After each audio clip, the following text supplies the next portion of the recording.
I'm going to start by explaining what I used in my media trailer. I used a variety of camera shots, long shots and close-ups, a variety of everything in between these to help explain the narrative so it was understandable for the audience.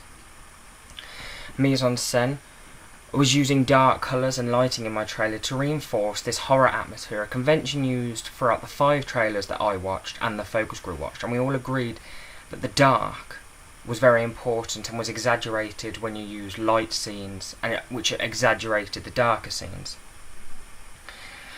My trailer conformed to the narrative structure of the trailers we watched. It had a variety of long shots and close-ups, and after the title sequence I included a following scene, a scary scene, only a short sequence, which is something that all of the others used, and it's something that I decided to use.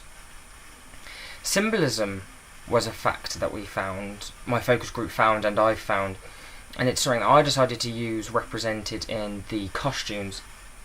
White dresses symbolised purity and innocence and showed the vulnerability of the females, the main roles, the main characters in the film, and the darkness surrounding them sort of showed the evil and the dark and how they were all alone, and exaggerated this being alone.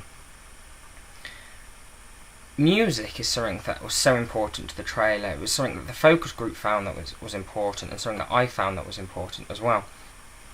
The 4 trailers that I liked the most was The Conjuring, Mama, Evil Dead and Insidious. They didn't like the Texas Chainsaw Massacre, and the only thing that they could point out was the fact that it didn't use music. And so I felt that choosing the correct music for my trailer was very important, and it's something that I thought through very carefully. And when I watched When a Stranger Calls trailer, I liked the harmonising music because of how it exaggerated the horror in it. And so I decided to use this, but then I also found a perfect child singing choir voice to add at the end of my trailer, and so using more than one type of music really did help build up the tension and create this atmosphere in the trailer. During the research into my film magazine and poster, I took a lot of my knowledge from the IS, which obviously I did last year, and so obviously I know already how to use Photoshop and a lot of those programs, and I've already done a lot of research into genre conventions of magazines, and so I knew what I was doing here, so I didn't do too much research. But I decided to follow the conventions on this and not try and subvert or challenge these. I was focusing on image and information, colours, house style of these, and in the creation of these products I conformed to the genre conventions of the products that I had researched into, and decided that I wasn't going to try and challenge or develop any of these points because I felt that it didn't need to be.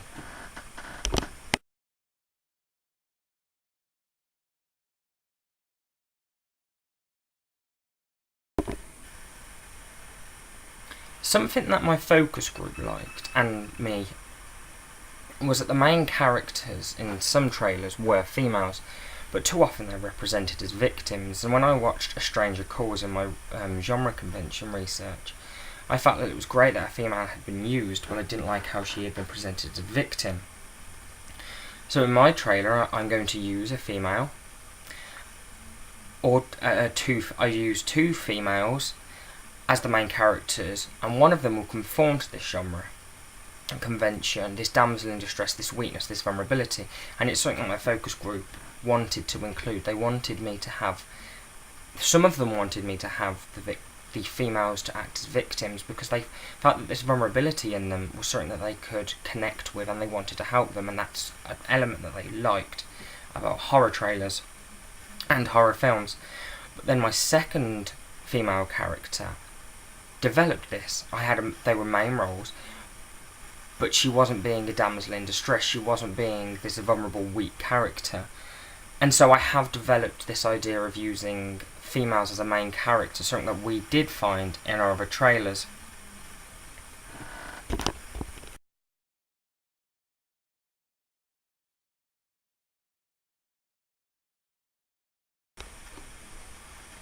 Mulvey's male gaze theory is something that we learnt at AS, and it's basically the idea of sexualising women in trailers, and Mulvey wrote about how the audience must look at films from the eyes of a heterosexual male, and so it's how do males look at women, how do women look at women, but how have they been represented in a sexual nature, and how this appeals to a heterosexual male audience. And this is something I have challenged in my trailer, because the costume of both the girls is high-necked white dresses. The dress either sits just above the knee or on the actual knee, and there's nothing submissive or sexual about their costume, because this is something that I wanted to face, and it definitely leads back into my last point about developing these female main characters from these damsel in distress, these sexual submissive people where males are the only heroes, to then be in the centre stage of films, film trailers, and my other media constructs, because one of the females appears twice in the poster and my magazine. They are the main focus of it. And so I've challenged this, I've subverted the male gaze, what's expected, and it's something that my focus group pointed out. The females particularly weren't happy in the gender stereotypes that we found in the trailers. Women, there's a knock at the door, who's that? Go outside, why would you go outside? They found it stupid, and they didn't think women were represented very well, and this is something that I took on board, and is something that I've injected into my construction and planning of my trailer.